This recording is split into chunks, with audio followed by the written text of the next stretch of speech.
Business recovery. What's your bounce back strategy? Sharon Horne-Ellstrom here. Who knows what this is? Anybody else got one? We'll talk about it in a couple of minutes. But our topic today, as part of Supersize Your Business Annual Challenge Day 172, is to talk about recovery. And I want to talk about how do we recover when we screw up, when we make mistakes, when we or someone else in our organization does something that isn't exactly correct or right or the way we want it done in the first place. Well, number one, the first thing we do is we look at our training and our documentation. If you don't have any, that's where you start. And we ask ourselves what happened. Did they just make a mistake? And if so, let's teach them how it should be. And let's let them document the process if it isn't documented.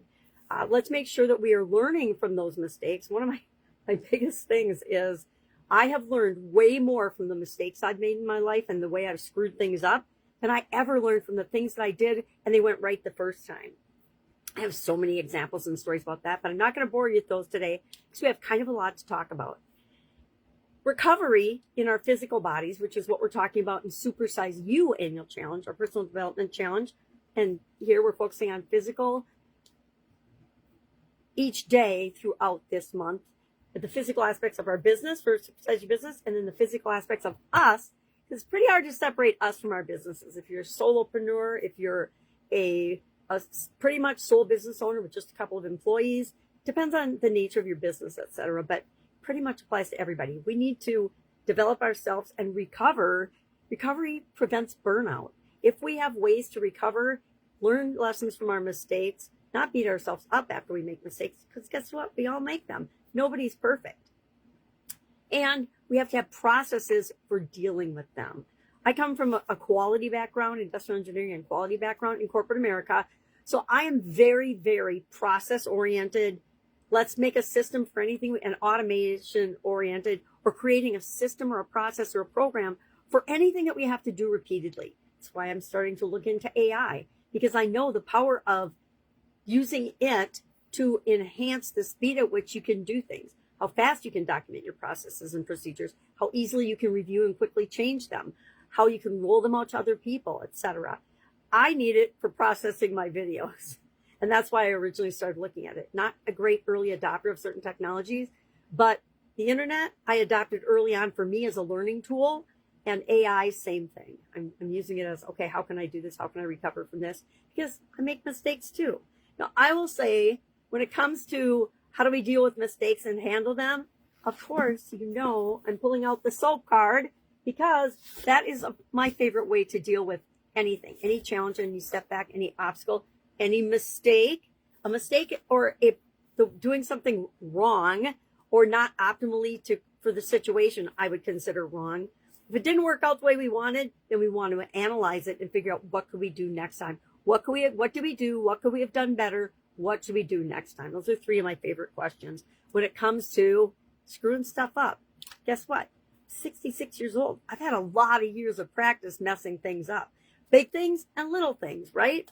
And I like to learn on the little things so that when the big things come up, I don't mess it up.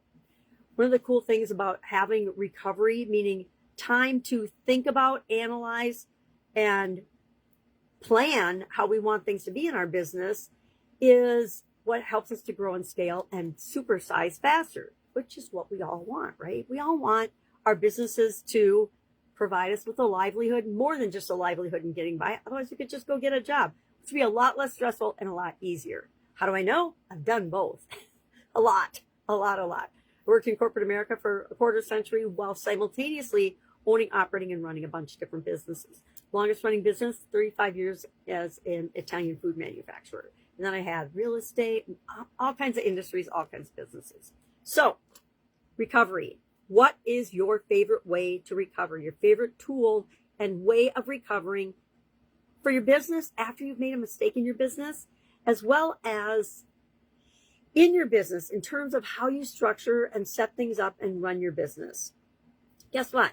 None of us imagined, at least I sure didn't, that 2020 and the global pandemic was going to happen.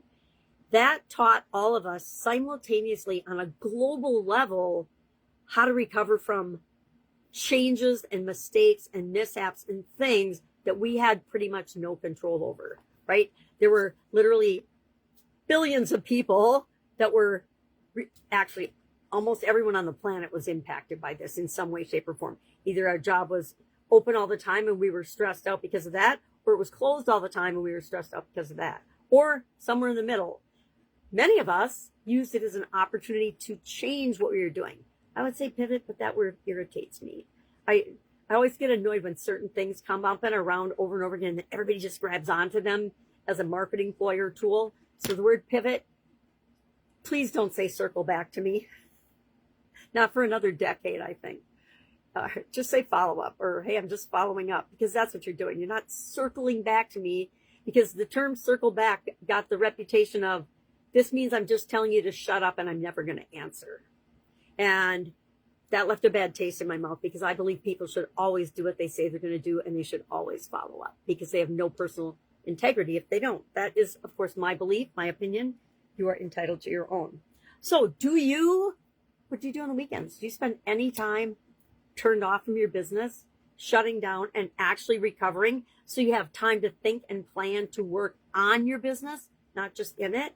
I spent decades working in my businesses and not on them.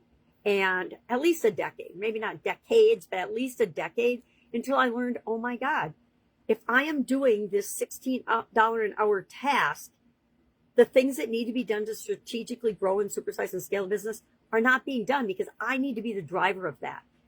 In smaller businesses, you are often the driver. Online businesses, total different ballgame. A lot of times you can create multi-million-dollar businesses, just you. Nowadays, you and an AI team. How exciting is that? All of our excuses are pretty quickly flying out the window. So we want to think about what we do on weekends. Do you ever do a quarterly retreats? I take at least a day every quarter to think and plan and organize and recover and just flow and chill, so that I can sharpen my saw and be better and better. I think I mentioned I'm going through a coaching program right now. That is an example of recovery for me, because I know it's an area that I need to work on, but I also want somebody else's expert guidance in that area, not just the things I've learned through my experiences over the decades. All right. So I've got today on this topic. I would love if you would share in the comments below, do you recover? Because the first question that usually pops into my head when I think of a topic like this is recovery. What recovery? Because I am naturally one of those people that just runs through my life. And I learned that that didn't serve me as well as I thought it was serving me, and that I needed to make massive lifestyle changes and business changes if I was going to continue to be here and serve and help and try to make the world a better place, because that's what my purpose is. Help as many people as I can to be the best possible version of themselves and make the world a better place in the process. And the fastest, best way for me to do that is with business owners and entrepreneurs and people that want to make a huge impact on their own lives as well as on the lives of other people. All right.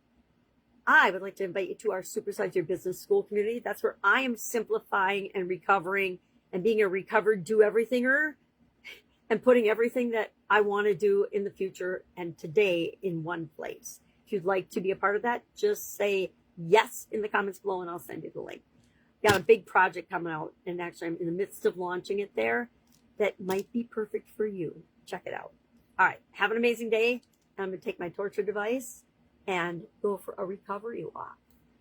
Catch you tomorrow. Bye.